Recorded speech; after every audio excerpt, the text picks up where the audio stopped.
আসসালামু আলাইকুম। বরাবরের মতো আবারও আমি রকিব, সিডনি থেকে, কোনো একটা ট্রেন স্টেশন থেকে। এই যে ট্রেন স্টেশন।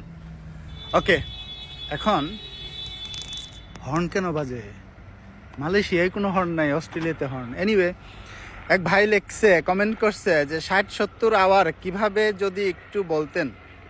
ভাই, সহজ হিসাব, দিনে 12 ঘন্টা করে কাজ করলে 6 দিনে 72 ঘন্টা হয়, 13 ঘন্টা করে কাজ করলে 78 ঘন্টা হয়।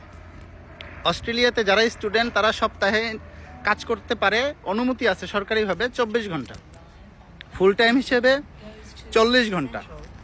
আর যাদের ফুল টাইম ওয়ার্ক রাইট আছে বেশিরভাগ ক্ষেত্রেই তাদের আনলিমিটেড ওয়ার্ক রাইট থাকে।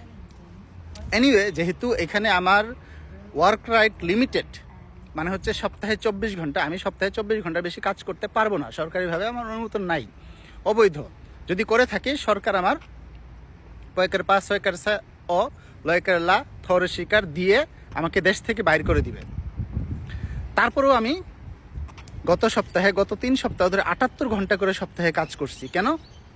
যখন ইউনিভার্সিটি বন্ধ থাকে, যখন টার্ম ব্রেক থাকে, মানে সেমিস্টার ব্রেক, বাংলাদেশের ভাষায় সেমিস্টার ব্রেক থাকে, এক সেমিস্টার থেকে আরেক সেমিস্টারের মাঝখানে 3 সপ্তাহের ছুটি থাকে। এই ছুটিকালীন সময়ে 78 ঘন্টা কেন, আরও বেশি, আপনি চাইলে দিনে 15 ঘন্টা করেও কাজ করতে পারবেন, কোনো সমস্যা নেই আপনার tuition fee, living cost manage করার জন্য। সো এই যে আমি পে স্লিপটা দিয়ে দিচ্ছি, দেখেন, এই যে এখানে পে স্লিপ স্ক্রিনশটটা অ্যাটাচ করে দিছি, দেখেন, একটু জুম করে দেখেন, রেড সার্কেল করে দিছি। 78 ঘন্টা কাজ করছি, দিনে 13 ঘন্টা করে, সপ্তাহে 6 দিন, 78 ঘন্টা, 30 টাকা করে হিসাব করলে প্রায় $2300-2400 মতো হয় সপ্তাহে। সো যদি $2400 বা $2500 সপ্তাহে হয়, মাসে তো $10,000।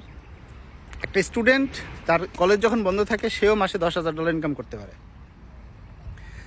যারা স্কিল্ড ওয়ার্কার, কনস্ট্রাকশন সাইটে ভালো ভালো জব করে, 2-4 বছরের এক্সপিরিয়েন্স আছে, ফোর্কলিফট চালায় অথবা এক্সকেভেটর চালায় অথবা ফোরম্যান অথবা সুপারভাইজার লেভেলে কাজ করে, তারা তো ভাই $50-60, $70, এবং আমি অনেক বাংলাদেশি মানুষকে দেখছি, সিঙ্গাপুর থেকে আসছে, 4-5 বছর হলো, $70-80 পার আওয়ার ইনকাম করে।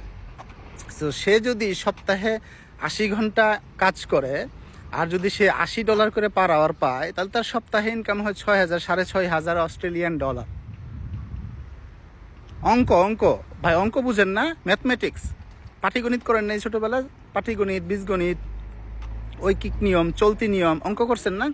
সহজ। অঙ্ক না জানলে ক্যালকুলেটারে চাপ দেন, 50 টাকা ঘন্টা বাদ দেন, 30 টাকা ঘন্টায় ধরেন, একটু সামান্য স্কিল হলে 30 টাকা ঘন্টা পাওয়া যায়। 30 টাকা ঘন্টা দিয়ে আপনি যদি সপ্তাহে 60 ঘন্টা কাজ করেন, তাহলে 1800 ঘন্টা ধরলাম। আপনি সুখী মানুষ, সপ্তাহে 5 দিন কাজ করবেন, 2 দিন করবেন না, তাইলেও 12 ঘন্টা করে কাজ করলে 5-12 60 ঘন্টা, 30 টাকা করে পাইলেও $1800, $2,000 চোখ বন্ধ করে আরামসে ইনকাম করা যায়, তাই না?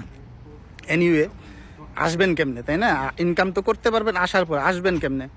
যাদের স্কিল আছে, যারা বাংলাদেশের বাইরে কোনো না কোনো দেশে থাকেন, তাদের 100 জনের মধ্যে 90 জনেরই এই অস্ট্রেলিয়া আসার সুযোগ আছে। ভালো গাইডলাইন পাইলে তারা আসতে পারবে, আমি বিশ্বাস করি। যদি ব্যাংকে কারো 7-8 লাখ টাকা থাকে, 1-2টা দেশ ভ্রমণ থাকে, তাহলে সে অস্ট্রেলিয়া ভিজিট ভিসায় আসতে পারবে। আর যদি কারো স্কিল থাকে, ন্যূনতম একটা সার্টিফিকেট, ইংলিশের ন্যূনতম একটা আইএলস স্কোর 4 পয়েন্ট, তাহলে সে স্কিল মাইগ্রেশন করে আসতে পারবে। এখানে অনেকগুলো ফ্যাক্ট আছে, বয়স, কমন, কোন সাবজেক্টে পড়াশোনা করছে, কি রিলেটেড কাজ করে, অনেক ফ্যাক্টর আছে।